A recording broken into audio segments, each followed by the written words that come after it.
The Sodder tragedy.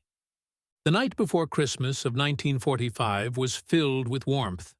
The Sodder home, nestled in the hills of Fayetteville, West Virginia, glowed softly against the cold December night. Snow dusted the ground outside, but inside, the air was thick with the comforting smells of pine and coal heat, the sounds of laughter echoing through the wooden walls. 9 of the 10 Sodder children were home, playing with their gifts, whispering about Christmas morning. Their mother, Jenny, watched them with a tired but content smile. She and her husband, George, had built this life together, and despite the hardships they had endured, their home was full of love. Soon, the younger children began to drift off to sleep, their excitement finally giving way to exhaustion. Maurice, Martha, Louis, Jenny Jr., and little Betty, ranging in age from 5 to 14, were the first to head upstairs to bed. The older children stayed up a little longer, helping their mother tidy the living room and stoke the fire before heading to bed themselves. George had already turned in, his work as a contractor and trucking business owner leaving him exhausted. By 12:30 a.m., the house was quiet, the embers in the fireplace still glowing faintly. Then came the sound. A sharp, heavy thud against the roof, followed by a rolling noise, something sliding down and hitting the ground with a soft thump. Jenny stirred in her bed, her brow furrowing.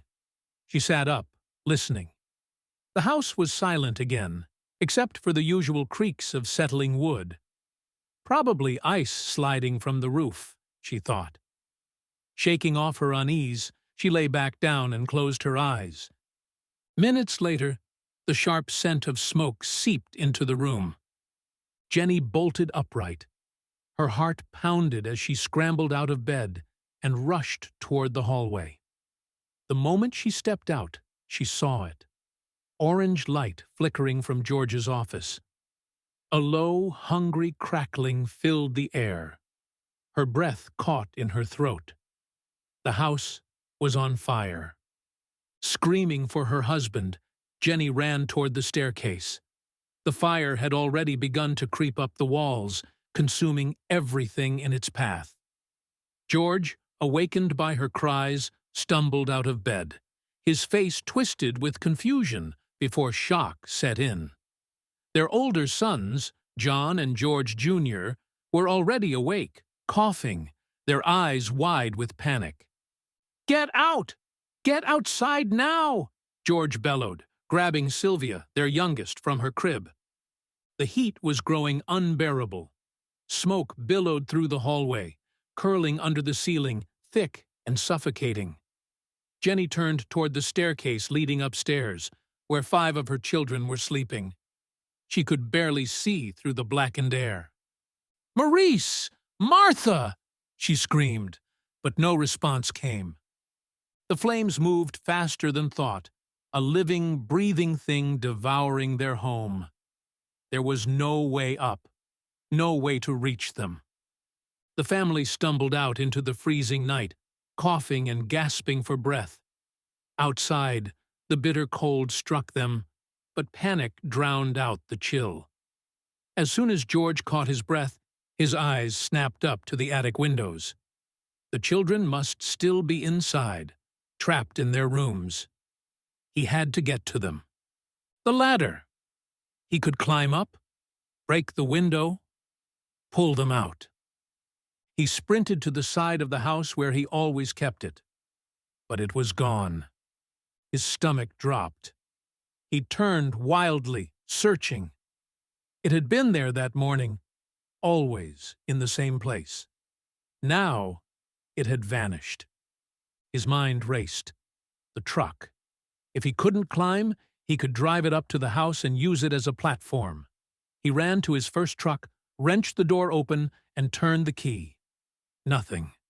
Not even a sputter. The second truck. Same thing. George stood frozen, his breath coming in frantic gasps. Both trucks, perfectly fine just hours ago, were now dead. The fire raged on, growing hotter, brighter. His children were inside, and he could do nothing. Jenny, in desperation, ran to the phone to call the fire department. But when she lifted the receiver, there was no dial tone. The line had been cut. Their daughter Marion ran to a neighbor's house, pounding on the door, screaming for help.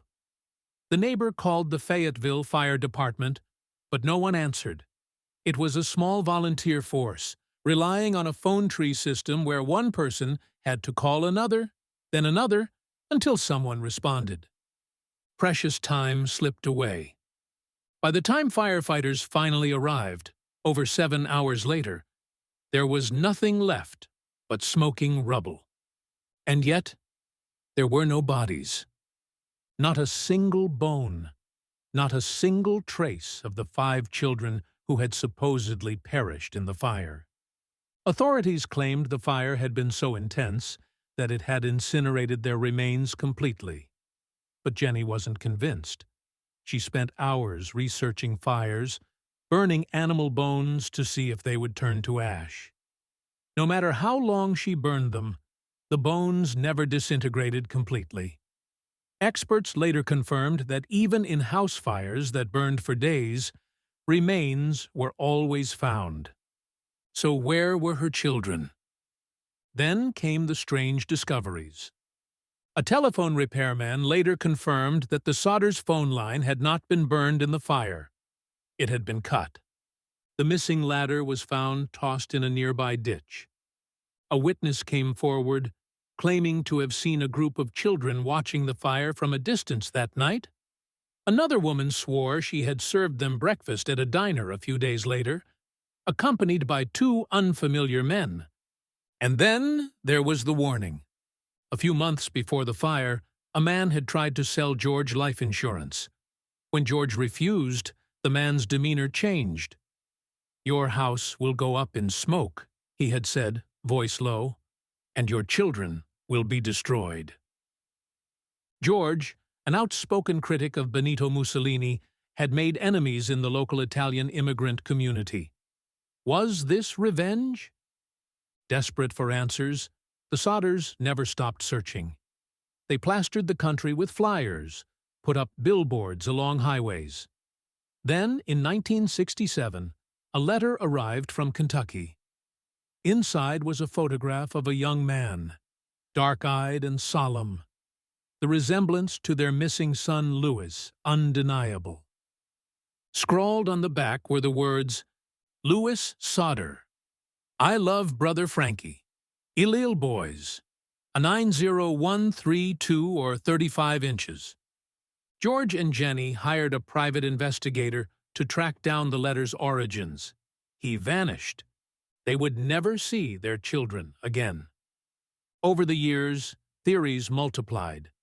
Some believed the children had been taken by the Sicilian mafia. Others thought they had been stolen by a black market adoption ring. Some even speculated that they had been raised in Italy, their past erased. Then there was the darkest possibility. What if they had never left the house at all? What if they had been taken before the fire by someone they trusted, someone who planned every detail? George and Jenny never gave up hope. The billboard they erected along Route 16 stood for decades, a plea frozen in time. What happened to our children? The truth remains buried, lost to history. Did the Sodder children perish in the fire?